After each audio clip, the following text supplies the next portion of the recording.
Violence, violence, violence. I don't like it. I avoid. But violence likes me. I can't avoid. అని KGF chapter 2లో Rakhi bye చెప్పిన dialogue గుర్తుందా? అంత famous dialogue గుర్తుండకుండా ఎందుకుంటుంది అని అంటారా?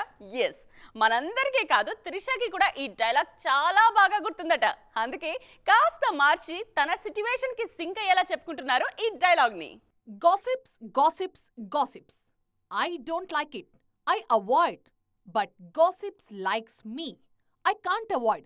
అని రాకీ భామ స్టైల్లో చెప్తున్నారు gorgeous lady Trisha. Second innings లో కొత్త హీరోయిన్లతో పోటీ పడి మరీ ప్రాజెక్టులు తెచ్చుకుంటున్నారు త్రిష. తమిళంలోనే కాదు తెలుగులోనూ ది మోస్ట్ పవర్ఫుల్ ప్రాజెక్టులు త్రిష వైపే చూస్తున్నాయి. సౌత్ లోనే చేతి నిండా సినిమాలుంటే నార్త్ సంగతులు మనకెందుకు అంటూ బాలీవుడ్ మేకర్స్ ని దూరం పెట్టేస్తున్నారు అన్నది మొన్నటికి మొన్న త్రిష గురించి వైరల్ అయిన కంటెంట్. అంతేకాదు పొన్నియిన్ సెల్వన్ 2 పార్ట్లకు వచ్చిన స్పందన చూసిన తర్వాత కోలీవుడ్ మేకర్స్ తమ సినిమాల కోసం త్రిషనే ఎక్కువగా అప్రోచ్ అవుతున్నారట. లియో కూడా త్రిషకి సూపర్ హిట్ అందించింది. అప్పట్నుంచి మా కథలు వినండి అంటూ నాన్ స్టాప్ గా ఆమె ఫోన్ రింగ్ అవుతుండటంతో త్రిష రెమ్యునరేషన్ అమాంతం పెంచేశారు అన్నది మరో వార్త. కోలీవుడ్ లో అత్యధిక పారితోషికం తీసుకుంటున్న నాయికగా ఇప్పటిదాకా నయన్ పేరు ఫస్ట్ ప్లేస్ లో ఉండేది. అయితే ఇప్పుడు దాదాపు 12 కోట్ల రెమ్యునరేషన్ తో నయన్ ని త్రిష బీట్ చేశారంటూ వార్తలు మొదలయ్యాయి. తెలుగులో మెగాస్టార్ తో విశ్వంభర చేస్తున్నారు త్రిష.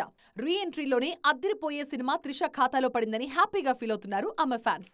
దానికి బోనస్ గా ఇప్పుడు మరో వార్త కూడా వైరల్ అవుతోంది. అల్లు అర్జున్ అట్లీ కాంబోలో తెరకెక్కే సినిమాలో త్రిష ఓ నాయికగా నటిస్తారంటూ ప్రచారం జరుగుతోంది. ఈ రేంజ్ అదృష్టాన్ని త్రిష కూడా నమ్మలేకపోతున్నారేమో అంటూ స్వీట్ గా కామెంట్స్ చేస్తున్నారు త్రిష అభిమానులు.